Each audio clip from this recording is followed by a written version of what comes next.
Hello everyone and welcome back. So पिछले session में हम लोग ज्योमेट्रिक मीन से रिलेटेड कुछ क्वेश्चंस वगैरह कर रहे थे या एएमजीएम की प्रॉपर्टी से रिलेटेड क्वेश्चंस कर रहे थे। उसमें से ये एक क्वेश्चन है। अभी देखो ये यहाँ पर कि कैसे समझ में आता है कि एएमजीएम लगाना। सबसे पहले ये इंटरवल देखो।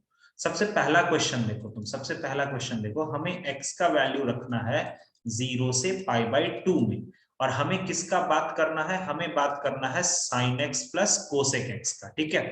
अब एक बात बताओ, जब x का वैल्यू 0 से π/2 में है, जब x का वैल्यू 0 से π/2 में है, तो उस वक्त sin x जो है वो भी एक पॉजिटिव क्वांटिटी होगी ना, और कोसेक x भी एक पॉजिटिव क्वांटिटी होगी ना, क्योंकि फर्स्ट क्वाड्रेंट में दोनों ही ट्रिग्नोमेट्री क्या होते हैं? पॉजिटिव होते हैं।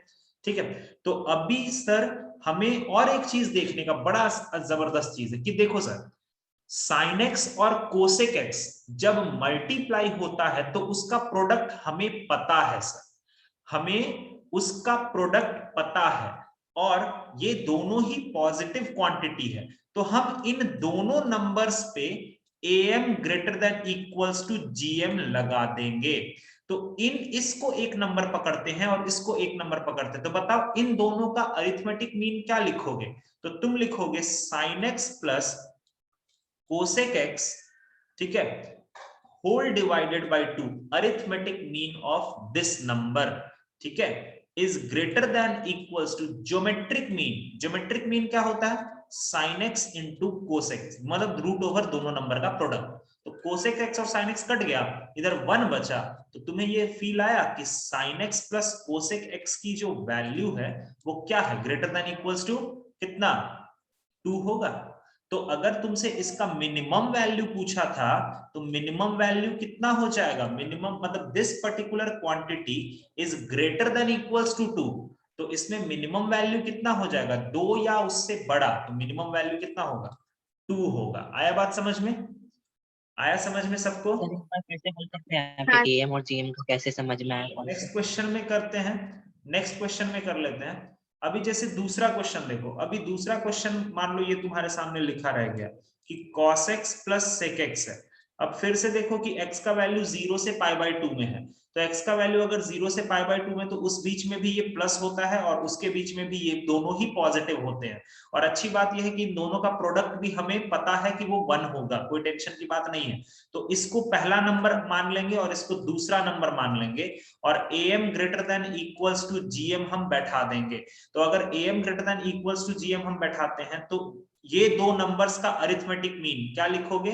तुम लिखोगे cos x plus sec x, दोनों नंबर का addition by 2 greater than equals to इन दोनों नंबर का ज्योमेट्रिक मीन तुम क्या लिखोगे? cos x into sec x।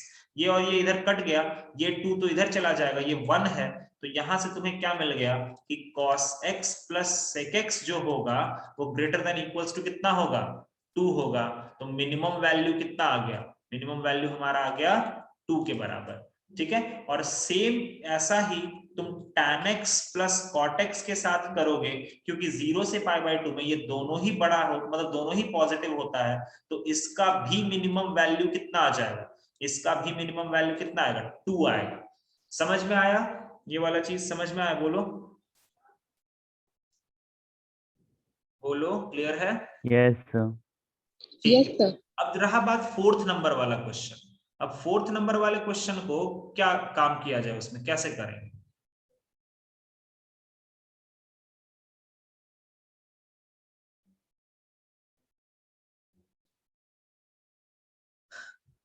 चलो देखो, फोर्थ नंबर वाले क्वेश्चन में क्या लिखा हुआ है, मैं पहले पहले मैं ये लिख देता हूं। Sir, we know the minimum value of both, sir. Sin x plus cos x. एक मिनट बेटा, एक मिनट। Sine x plus cos x plus tan x plus cot x plus sec x plus cosec x, ये हमें पूछा गया कि इस पूरे का मिनिमम टू मिनिमम वैल्यू कितना होगा। तो सर इसमें कुछ कुछ का तो पार्ट हमें पता है ना सर, जैसे Yes. Sign plus cosec. अगर मैं इसको थोड़ा अच्छे से लिखूं कि sign x plus cosec x को एक जगह ले आता हूं, उसके बाद मैं cos x plus sec x को एक जगह ले जाता हूं, और उसके बाद मैं tan x plus cot x को एक जगह ले जाता हूं, तो हमें तो पता है ना कि this quantity is greater than equals to 2। this quantity is greater than equals to 2, this quantity is greater than equals to 2। तो इस पूरे क्वांटिटी के एडिशन का मिनिमम वैल्यू कहां पर आके गिरेगा? ये 2 या उससे बड़ा, ये 2 या उससे बड़ा, ये 2 या उससे बड़ा। तो मिनिमम तुम्हारा कहां पर आके आएगा? 2 + 2 + 2, इट मींस कि 6 is the minimum value of this particular quantity. समझ में आया? आया क्या समझ में? बोलो, क्लियर है? तो ऐसा बोल सकते हैं क्या कि जो एएम और जीएम का कॉन्सेप्ट है वो हमेशा ऐसे दो क्वांटिटीज के बीच लगेगा जो सिमिलर हो? नहीं नहीं, ऐसा नहीं होता। ये तो बस मैं एक छोटा सा एग्जांपल दे रहा हूं। ऐसा नहीं होता। सिमिलर का मतलब ऐसा कुछ नहीं है भाई, ऐसा नहीं होता। जैसे एक्सपोनेंशियल अगर है तो मेन जो चीज होता है वो होता है पॉजिटिव होना, ठीक है। और दूसरा, अगर जो प्रोडक्ट वाला मैंने जो बोला ना, अगर प्रोडक्ट के बारे में तुम्हें कुछ इंफॉर्मेशन है तो तुम बिंदास अप्लाई करो, ठीक है। लेकिन सबसे ज्यादा जरूरी कंडीशन होता है पॉजिटिव होना। जैसे जो क्वेश्चन तुमने भेजा उसी को उठाता हूं मैं। जो क्वेश्चन तुम लोगों ने भेजा था ना अभी डाउट में, चलो उसी को देख लेते हैं। वो अच्छा क्वेश्चन था, वो जेई का आया हुआ क्वेश्चन है, ठीक है। तो वो भी मैं दिखाता हूं तुम्हें। जैसे मान लो मैंने क्वेश्चन दिया कि क्वेश्चन है तुम्हारा कि if x belongs to all real number, और तुम्हें बोला गया है, क्या बोला गया है, कहां गया यार, हाँ, 5 का पावर 1 + x प्लस 5 का power 1 - x, comma a/2, comma 25 का पावर x प्लस 25 का power -x, form an AP, then a must lie in the interval, then a must lie in the interval, कहां से कहां के बीच में वो लाई करेगा, then A must lie in the interval, कहां पर होगा, ठीक है। तो देखो अभी यहां पर, अभी इसमें दो कॉन्सेप्ट्स मिले हुए हैं। जैसे देखो यहां पर तुम्हें बोला गया है कि ये एक नंबर है, ये एक नंबर है, और ये एक नंबर है। ये 3 नंबर्स है तुम्हारे, और ये तीनों नंबर्स एपी में है। तो सबसे पहले तो मुझे ये बताओ कि अगर ये तीनों नंबर्स एपी में होते हैं, अगर ये तीनों नंबर्स एपी में होते हैं, अगर ये तीनों नंबर्स एपी में होते हैं, तो उनका कंडीशन क्या होता है? ये हमने एपी में ही पढ़ लिया है। 3 numbers, sorry 2b = a + c, हाँ, मतलब बीच वाले का दुगना।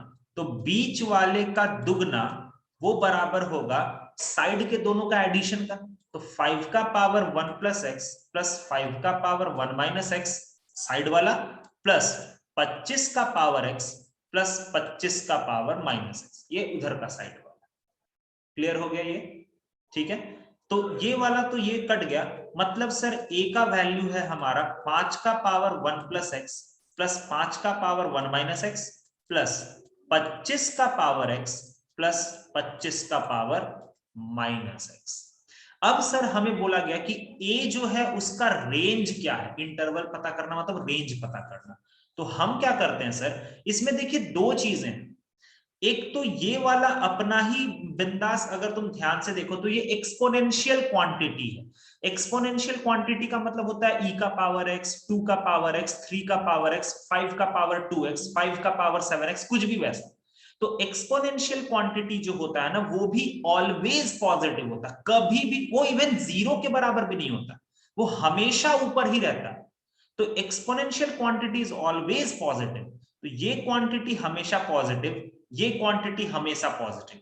तो हम पता करते हैं कि ये क्वांटिटी का मिनिमम वैल्यू कितना होगा। उसके बाद हम पता करेंगे इस क्वांटिटी का मिनिमम वैल्यू कितना होगा। तो सर आपको क्यों ऐसा लग रहा है कि इसमें एएमजीएम लगेगा? क्योंकि देखो अगर तुम ये दोनों नंबर्स को ध्यान से देखो, 5 का पावर 1 + x और 5 का पावर 1 - x, तो कहीं ना कहीं ये रेसिप्रोकल जरूर क्रिएट करेगा। थोड़ा देखो, नहीं दिखता? चलो मैं दिखाता हूं।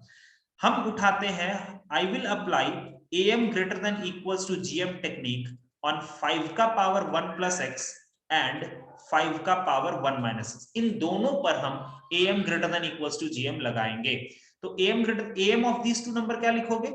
5 का पावर 1 + x प्लस 5 का power 1 - x by 2। am of these two numbers is greater than equals to geometric mean. तो ज्योमेट्रिक मीन क्या होता है? वो होता है 5 का पावर 1 प्लस एक्स इंटू 5 का पावर 1 माइनस एक्स। तो तुम बोलोगे सर आप ऊपर में जो एग्जांपल ले रहे थे उसमें तो कट जा रहा था, यहाँ तो कट नहीं रहा। कोई बात नहीं बाबा, तुम अभी आगे बढ़ो। तो ये होगा 5 का पावर 1 प्लस एक्स प्लस 5 का power 1 minus x by 2। Arithmetic mean is greater than equals to, अच्छा देखो बच्चा लोग, इसको मैं ऐसा लिखूंगा 5 इंटू 5 का पावर x इंटू 5 इंटू 5 का पावर माइनस एक्स। बोलो ये समझ में आया? ब्रेकिंग समझ में आया? वो एक्सपोनेंशियल का ब्रेकिंग समझ में आया? क्लियर है ना? यस। तो यहां से तुम्हें एक चीज दिखा कि ये 5 का पावर x और ये 5 का पावर माइनस x कटेगा, अंदर में है 25। 25 अगर रूट के बाहर आएगा तो 5 बचेगा, ये पूरा का पूरा 5 देगा, ये 2 जाके क्रॉस मल्टीप्लाई करेगा, तो हमें मिला कि 5 का पावर 1 प्लस एक्स प्लस 5 का पावर 1 माइनस एक्स जो होगा वो हमारा ग्रेटर देन इक्वल्स टू कितना हो जाएगा? 10 हो जाएगा। आया बात समझ में? आया बात समझ में सबको? क्लियर हुआ ये चीज? बोलो। स्टार्टिंग वाला पार्ट समझ में नहीं आया, जहाँ से स्टार्ट किए हम लोग। क्या? तो जो फर्स्ट हम लोग किए थे तो वो वाला समझ में नहीं आया। अरे भाई मैंने वहां पर बस am greater than equals to gm लगाया, मतलब ये एक नंबर पकड़ा, इसको एक नंबर पकड़ा और इसको दूसरा नंबर पकड़ा, और उन दोनों पर अरिथमेटिक मीन क्या लिखेंगे? उन दोनों का सम डिवाइडेड बाय 2, और उन दोनों का ज्योमेट्रिक मीन क्या लिखेंगे? रूट ओवर उन दोनों का मल्टीप्लीकेशन। यही तो होता है। तो उसके ऊपर वाला स्टेप था। उसके ऊपर मैंने ऐसा क्या लिख दिया? सर वो a इक्वल्स टू 5। अरे भाई मैंने कुछ भी नहीं लिखा, मैंने यहाँ पर, ये भगवान, मैंने वहां पर एपी का प्रॉपर्टी लगाया है कि अगर 3 नंबर्स एपी में होते हैं तो बीच वाले का दुगना इक्वल्स टू साइड वाला चीज प्लस, मतलब लेफ्ट वाली चीज प्लस राइट वाली चीज। वही तो किया मैंने। और उसमें 5 का पावर 1 प्लस एक्स और 5 का पावर 1 माइनस एक्स को एक जगह पर ले लिया और वहां पर एमजीएम लगा दिया। अब हम इधर वाले पर एमजीएम लगाएंगे। अब हम लगाएंगे एमजीएम ऑन 25 का पावर x एंड 25 का पावर माइनस एक्स। अब तुम लोग मुझे बताओ अपना ऑडियो को ऑन करके कि इस पर एमजीएम लगाएंगे तो क्या लिखेंगे, बताओ।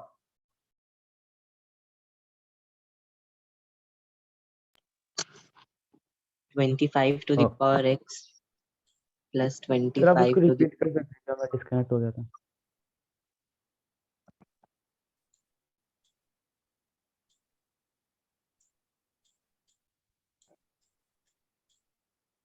ऐसा होगा ना, 25 का yes पावर x और 25 का पावर माइनस x पर जब हम एमजीएम लगाएंगे, हम 25 का पावर x और 25 का पावर माइनस x पर एमजीएम लगाएंगे, क्योंकि ये दोनों ही नंबर्स पॉजिटिव हैं।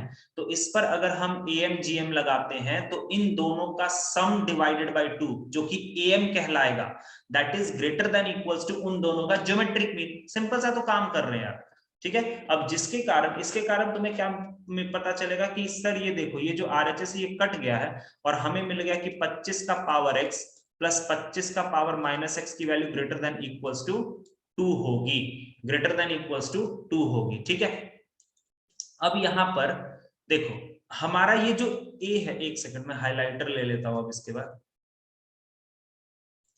ये a जो है ये इस क्वांटिटी से मिलके बना है और इस क्वांटिटी से मिलके बना है, ठीक है। इसमें जो पहला वाला क्वांटिटी है ना भाई, ये पहला वाला क्वांटिटी ये है ग्रेटर देन इक्वल्स टू 10 और दूसरा वाला क्वांटिटी है ग्रेटर देन इक्वल्स टू 2। तो फाइनली जो a होगा वो क्या हो जाएगा? Greater than equals to 12। तो इसका आंसर क्या? तो इसका आंसर हो 12 से इंफिनिटी। इसका आंसर हो जाएगा 12 से बड़ा, मतलब a का जो वैल्यू होगा ना वो 12 या उससे बड़ा होगा। आई बात समझ में? आया सबको समझ में? तो ये सब बहुत सारे यूज होते हैं यार। एमजीएम का सवाल ऐसा नहीं कि बहुत कम होता, बहुत अच्छा अच्छा सवाल बनता है एमजीएम का, ठीक है, तो इस पे तुम्हारे मॉड्यूल पर भी सवाल होंगे, तुम वहां पर देख सकते हो। कभी कभी तो आंखों देखा एएमजीएम तुम्हें समझ ही नहीं आएगा कि वो एएमजीएम है। जैसे चलो मैं एक क्वेश्चन दिखाता हूं तुम्हें, एक बड़ा जबरदस्त क्वेश्चन है, तुम उसको कभी देख के ही नहीं पहचान पाओगे कि साला वो क्वेश्चन एएमजीएम का, कभी नहीं, ठीक है। बट वो फाइनली अगर सॉल्व होता है तो एएमजीएम से ही वो सॉल्व होता है। देखो मैं दिखाता हूँ, पहले थोड़ा एक इजी क्वेश्चन तुम्हें वो एनालिसिस करा देता हूँ कि एएमजीएम और कैसे कैसे अप्लाई हो सकता है। जैसे मान लो मैंने बोला कि इफ क्या करूं A B C belongs to positive number, positive, ठीक है, मतलब पॉजिटिव क्वांटिटी है, ठीक है। A B C belongs to positive and, थोड़ा रुको मैं अपने हिसाब से सोच के दे रहा हूं, मेरे पास आगे क्वेश्चन है नहीं। A B C belongs to positive and a b plus b c plus c a, नहीं नहीं नहीं नहीं, रुक जा, कोई लिखना मत अभी। एक्चुअली यही दिक्कत है, जब मैं क्वेश्चन सोच के देता हूं ना तो थोड़ा सा उसमें मुझे इधर उधर एनालिसिस करना पड़ता है। देखो, and a B c is equal to, a B c is equal to 6, ठीक है। Then find minimum value of a b plus b c plus c a, इसकी मिनिमम वैल्यू पता करके बतानी है। This is the question. इसके बाद एक और मैं देता हूं जो तुम्हारा दिमाग हिला के रख देगा पूरा बुरी तरह से। क्या करना चाहिए बताओ? अब देखो, ये क्वेश्चन इस टॉपिक के वक्त में आया है तो डेफिनेटली तुम्हारे दिमाग में चल ही रहा होगा कि सर एएमजीएम तो लगाएंगे ही आप, क्योंकि वही पढ़ा ही रहे हैं। अगर नहीं पढ़ा रहे हो तो, अगर मतलब वो नहीं होता तो आप ये क्वेश्चन देते ही क्यों, है ना। तो पहली बात तो ठीक है, बट ये चीज अगर क्वेश्चन डायरेक्टली तुमको देखने को मिलेगा तो तुम समझ भी नहीं पाओगे कि ये एएमजीएम वगैरह का है, ठीक है। तो थोड़ा सा एनालिसिस करना होता है बच्चा लोग, थोड़ा सा वो सीखना पड़ेगा, वो अभी इतना जल्दी तो नहीं हो पाएगा बट सीख जाओगे।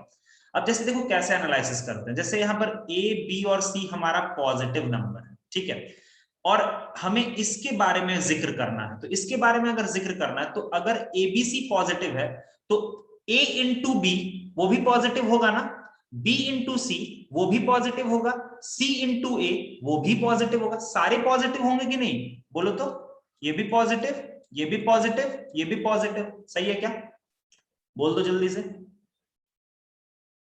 बोल नहीं रहे हो यार, ठीक है ना। तो अभी देखो यार, तुम्हें ये पता लगाना पड़ेगा कि अच्छा अगर मान लो सर ये तीनों पॉजिटिव है और इसका मिनिमम वैल्यू पता करना, तो एक अटेम्प्ट लेते हैं सर कि इसको एक नंबर मानते हैं, इसको दूसरा नंबर मानते हैं और इसको तीसरा नंबर मानते हैं, और हम इन तीन नंबर्स पर एएमजीएम लगाएंगे। एक और जबरदस्त चीज सिखाता हूं तुम्हें। We will apply, let us assume three numbers A B एक अपना नंबर हो गया, बी सी और सी ए, ये तीन नंबर्स पर हम एएमजीएम लगाएंगे, ठीक है। और एक सेकंड रुक जाओ, ए स्क्वायर बी स्क्वायर सी स्क्वायर, नहीं मुझे काम करना होगा, मुझे शायद ये एबीसी का वैल्यू तो अभी मैं नहीं रख रहा हूँ, ठीक है। एबीसी का वैल्यू शायद मैंने अच्छे से नहीं लिया है। एबीसी का वैल्यू छोड़ो, जो मुझे वहां सही लगेगा मैं रख दूंगा। अभी मान के चलो कि क्वेश्चन में एबीसी का वैल्यू दे रखा है, ठीक है। वो एग्जैक्ट वैल्यू मैं नहीं ले सकता, वो जब आंसर में ले आऊंगा ना तो मैं सीधा वहां से सोच करके पुट कर दूंगा वैल्यू, ठीक है। मान के चलो कि एबीसी का कोई अच्छा खासा वैल्यू दिया होगा, मैंने अपने मन से सोचा ना इसलिए वो सही से बैठ नहीं पाएगा, ठीक है। चलो, तो यहां पर तीन नंबर हम मानेंगे ए बी बी सी और सी ए, ठीक है। और इन तीन नंबर पर अप्लाई करेंगे M greater than equals to GM. अब यहां पर पहला सवाल, दो नंबर का अरिथमेटिक मीन कितना होता था? सब लोग बोलो, जल्दी बोलो, थोड़ा सा जल्दी बोलो। दो नंबर का अरिथमेटिक मीन क्या होता है? a plus b by a plus b by two. तीन नंबर का अरिथमेटिक मीन क्या होगा? A plus B plus c by 3। समझ में आया? आया समझ में? नहीं आया? लेकिन हम लोग तो पढ़े थे कि दो से ज्यादा नंबर्स हुआ तो अरे हुआ नहीं, तो अरे नहीं, ऐसा नहीं है, वहां पर एक और चीज भी होता है। ऐसा कुछ भी नहीं है कि 2 से ज्यादा नंबर होगा तो उस पर नहीं लगा सकते। अगर 2 से ज्यादा नंबर है तो उस पर भी एएमजीएम लगा सकते हैं, ठीक है, उस पर भी एएमजीएम लगा सकते हैं। ऐसा नहीं होता है कि उस पर एएमजीएम नहीं लगा सकते, बट कहीं कहीं पर कुछ रेस्ट्रिक्शंस होते हैं। अब जैसे यहां पर अगर तुम 2 नंबर्स पर एएमजीएम लगाओगे तो तुम्हें कुछ नहीं मिलेगा, क्योंकि तुम्हें ना ये इंफॉर्मेशन पता है, तो इस इंफॉर्मेशन को देख करके भी चलना पड़ेगा। तो तुम्हें 3 नंबर पर एएमजीएम लगाना पड़ेगा।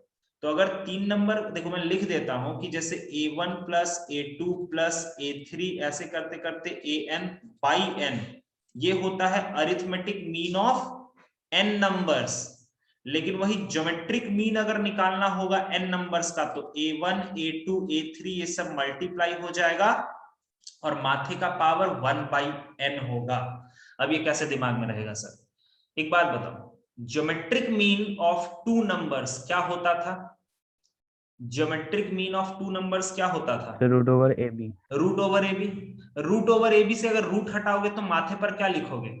1/2। Yes sir. हाँ, तो 2 नंबर का ज्योमेट्रिक मीन के लिए माथे पर 1/2 आता है। 3 नंबर का ज्योमेट्रिक मीन के लिए माथे पर कितना आएगा? 1/3। तो 1/3। ठीक है, 4 नंबर का ज्योमेट्रिक मीन के लिए माथे पर कितना आएगा? 1/4, ऐसे करके। ठीक है, तो चलो अब मुझे बताओ, यहां पर इन 3 नंबर्स पर अरिथमेटिक मीन लिखना है, क्या लिखेंगे? इन 3 नंबर्स का अरिथमेटिक मीन क्या लिखेंगे? तो AB plus AB BC plus plus CA divided by 3। BC plus CA divided by 3। तो 3। ठीक है, greater than equals yes to. Sir. अभी इन 3 नंबर्स का ज्योमेट्रिक मीन, तो ज्योमेट्रिक मीन लिखने के लिए तो सर पहले आप इन 3 नंबर्स को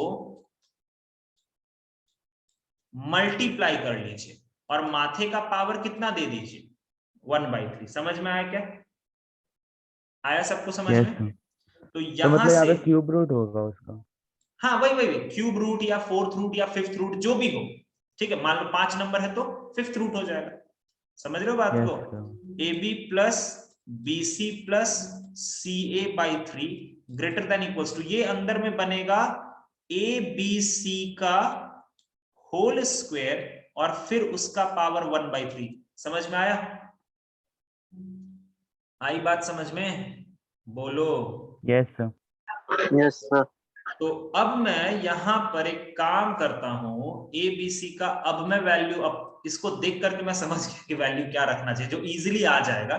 ठीक है, मैं ABC को ना 27 बोल देता हूं। मान लो ABC का वैल्यू 27 दिया हुआ।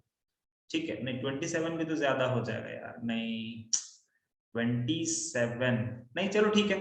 तो देखो, इसको ग्रेटर देन इक्वल्स टू, यहां पर होगा AB plus BC plus CA/3 is greater than equals to, इसको हम क्या लिख सकते हैं? ABC का पावर 2/3 लिख सकते हैं क्या? देखो सही है। यस। और ABC का वैल्यू क्वेश्चन में दिया हुआ है, चिपका देते हैं। तो 27 का पावर 2/3, कोई बताएगा कितना होगा? 3 3 9 3 9 होगा ना? देखो तो 9 होगा ना? 9 होगा ना टोटल? यस। ठीक है, लेकिन अभी भी फाइनल आंसर नहीं आया। क्यों? क्योंकि ये 3 को अभी क्रॉस मल्टीप्लाई करना बाकी है। तो यहां से AB plus BC plus CA जो हो गया वो ग्रेटर देन इक्वल्स टू 27 हुआ। ये हुआ क्वेश्चन। ठीक है, वहां पर मैंने ABC अपने मन से लिया बिकॉज मुझे तुम्हें अच्छा वाला आंसर दिखाना था, बस। कॉन्सेप्ट अच्छा वाला आंसर दिखाने पर नहीं है, कॉन्सेप्ट ये है कि तुम चीजों को समझते कैसे। वहां पर, यहां पर रिक्वायरमेंट था 2 नंबर्स का, 3 नंबर्स पर अरिथमेटिक मीन लगाना, AMGM लगाना, तो मैंने 3 नंबर पर लगाया। ठीक है, अगर रिक्वायरमेंट रहेगा 2 नंबर पर लगाने का तो हम 2 नंबर पर लगाएंगे। समझ में आ रही है बात?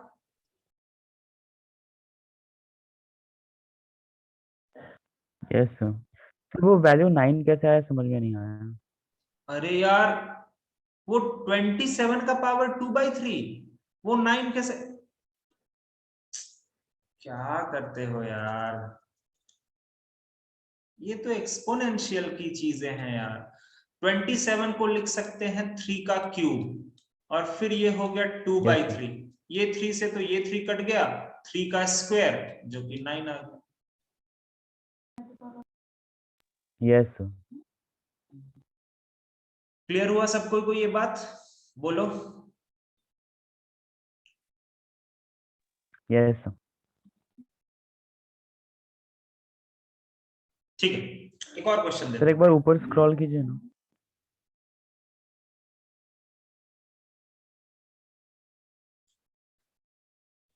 एक और क्वेश्चन देता हूं जो तुम्हें एकदम पल्ले ही नहीं पड़ेगा कि हाँ वो सच में ऐसा कुछ हो भी सकता है क्या। ठीक है, तो एक और क्वेश्चन मैं देता हूँ, यस सर। मजा आएगा वो तो, भले तुम्हें वो लगेगा ही नहीं कि क्या है, बट ठीक है मजा आएगा भाई। देखता हूँ एक्चुअली इस तरह के क्वेश्चंस मुझे मतलब मिलते उतने बहुत कम हैं, बट जब मिलते हैं तो अच्छे क्वेश्चंस बनते हैं। चलो ठीक है, देखते हैं, अपने से कुछ बनाते हैं क्वेश्चन। मुझे याद है क्वेश्चन का पैटर्न क्या है, बट एग्जैक्टली अगर मिल जाता ना तो आंसर में लोचा नहीं होता, ये बस अच्छा बात होता। रुको थोड़ा सोचने को, जैसे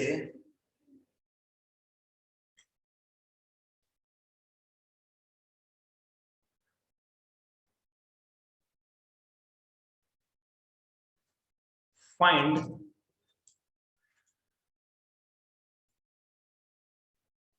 मिनिमम वैल्यू ऑफ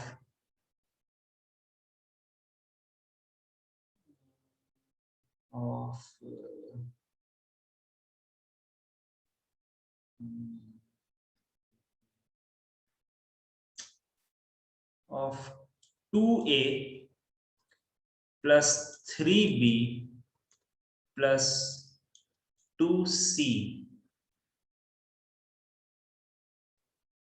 हाँ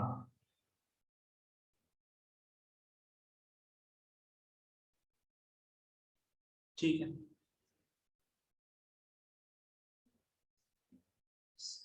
हाँ ठीक है। if a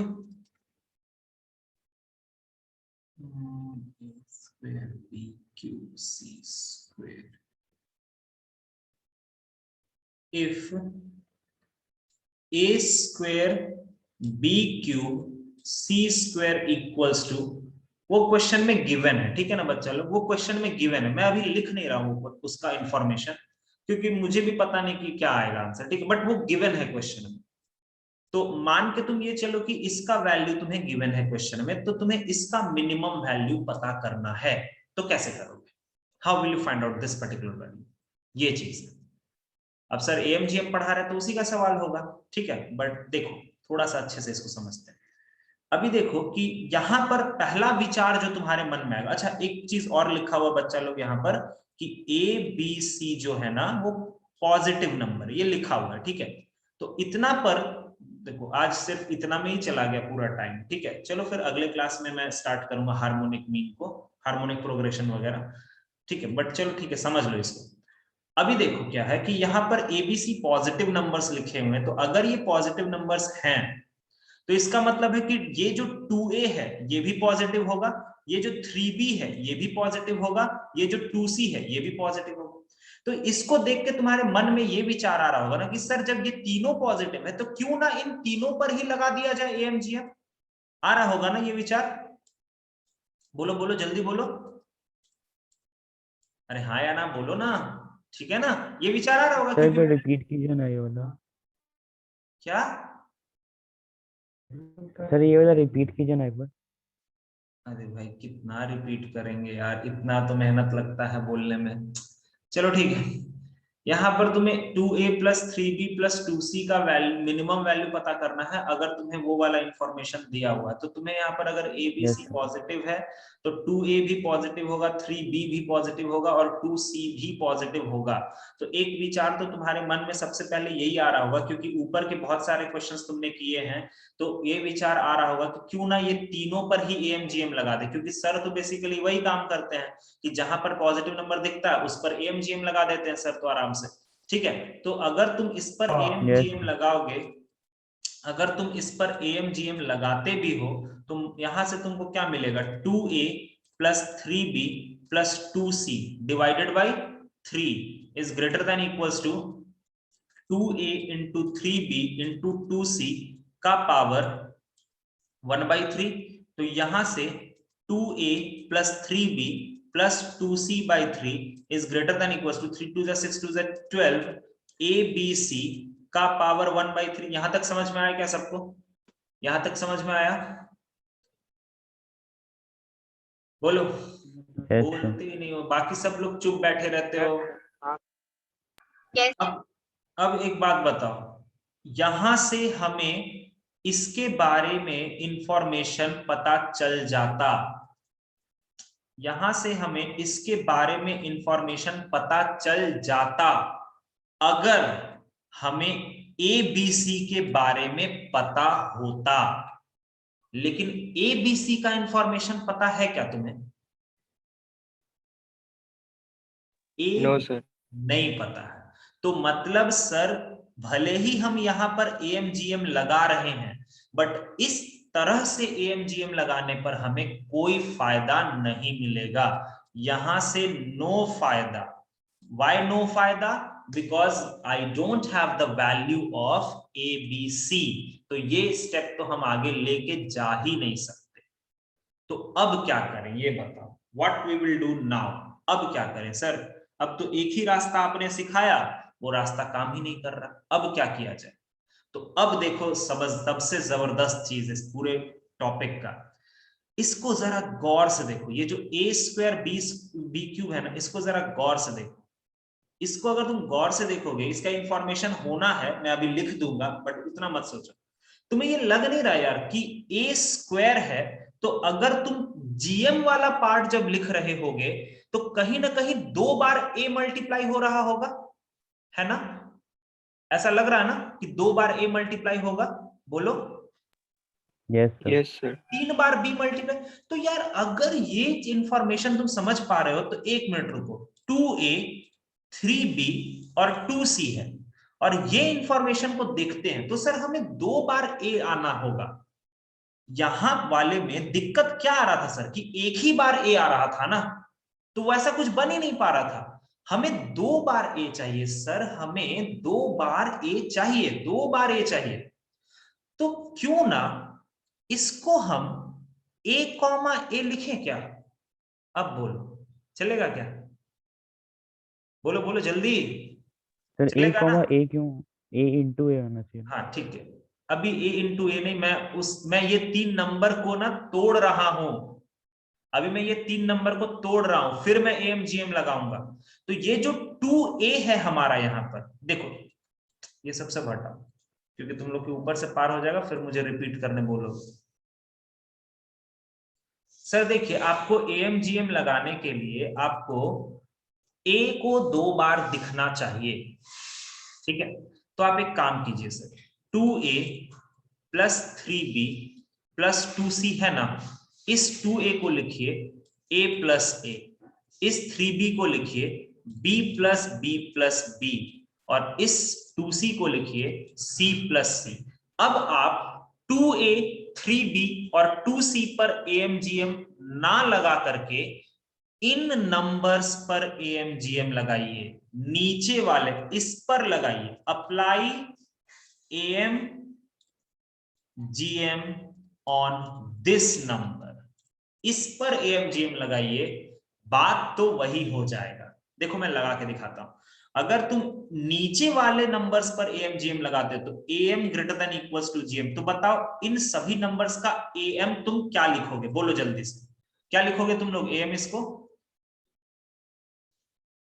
सर वही जो पहले लिखे थे। इसको लिखेंगे, थोड़ा सा मैं तोड़ के भी लिखता हूं ताकि तुम्हें वो समझ में आ जाए।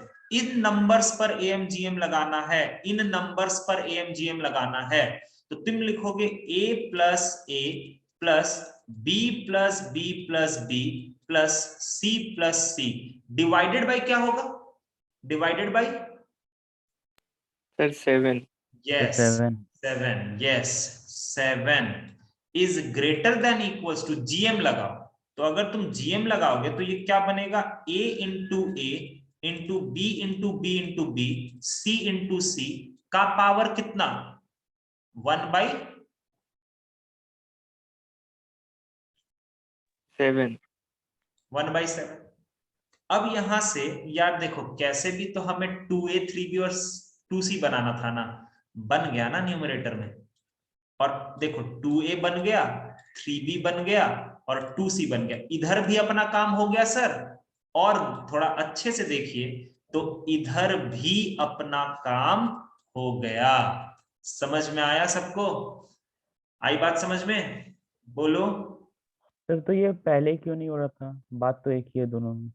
बात एक ही नहीं है भाई, पहले यहां पर ABC आके अटक जा रहा था, दोनों में बहुत फर्क है। पहले वाले में तुम खुद ही देखो ना, हमने स्टार्ट तो किया था बट लास्ट में क्या मिल जा रहा था? ABC, और यस सर, ABC का 12 इंफॉर्मेशन ABC। पता नहीं था, तो मुझे जबरदस्ती इसको दूसरे तरीके से लिखना पड़ेगा जिससे कि अपना काम भी हो जाए और जो गिवन इंफॉर्मेशन है वो भी दिख जाए हमें। तो मैं यहाँ पर a² b³ और c² का जो गिवन इंफॉर्मेशन है मैं उसको बोलता हूं 128। मैंने इसको 128 बोला, मैंने इसको 128 बोला, तो ये क्या बन जाएगा? 2a plus 3b plus 2c upon 7 greater than equals to, ये वाली वैल्यू देखो ना मिल गई ना। और यही दिक्कत हो रहा था पहले वाले पार्ट में। पहले वाले पार्ट में हमें गिवन इंफॉर्मेशन मिल ही नहीं रहा था, तब ना हमने दूसरा तरीका सोचा।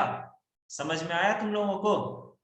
तो ये हो जाएगा हमारा 128 का पावर 1/7, इसको लिख सकते हैं 2 का पावर 7 अपॉन 1/7। तो ये 2 बचेगा यहां पर से, ये 7 इधर जाके क्रॉस मल्टीप्लाई कर देगा, तो फाइनली हमारा आंसर जो आएगा वो आएगा 2a plus 3b plus 2c greater than equals to 14। ये जबरदस्त क्वेश्चन होता है, दिस इज द क्वेश्चन जहां पर तुम्हें सीधा तरीका से तो AMGM लगने से रहा। तुम अगर सोचते रह जाओगे ना कि सीधे तरीके से AMGM लगा देंगे, कदापि नहीं पहुंच पाओगे, कभी भी नहीं। ठीक है, तो दिस इज द क्वेश्चन जहां पर तुम्हें थोड़ा सा अपना दिमाग को ब्रॉड वे में सोचना पड़ेगा। तुम्हें देखो, ऐसा मैं नहीं बोल रहा हूं कि ये जो पहला स्टेप है वो गलत है, वो स्टेप सही है, बट यार उस स्टेप से हमें जो चाहिए ना वो नहीं मिल रहा है, जो गिवन इंफॉर्मेशन है वो नहीं पहुंच पा रहा है। तो क्या फायदा उस स्टेप का? तो हमें कोई दूसरा स्टेप लेना ही पड़ेगा ना यार, एंड दिस इज द दूसरा स्टेप, तोड़ करके सोचना। समझ में आया उस सभी लोगों को? तुम्हारे मॉड्यूल के जो एक्सरसाइज है ना, स्टार्टिंग में जो एक्सरसाइज है ना, उसमें है कुछ क्वेश्चंस, जरा ट्राई करना उनको। ठीक है, तो यहां तक तुम्हारा पूरा ज्योमेट्रिक प्रोग्रेशन खत्म होता है। अगले क्लास में हम हार्मोनिक प्रोग्रेशन को भी खत्म कर देंगे। तो और इसका फिर 2 ही है क्या क्या? AMGM का? हाँ, सर AMGM का फिलहाल AMGM अभी का 2 2 ही प्रॉपर्टी है, है एक। और हार्मोनिक मीन का आगे पढ़ना है। ठीक है, चलो फिर मिलते हैं अगले क्लास में, तब तक के लिए ओके सर, नमस्ते, जय हिंद। Thank you sir, okay, thank you, bye bye. जय हिंद सर। जय हिंद, जय हिंद। Thank you sir. जय हिंद।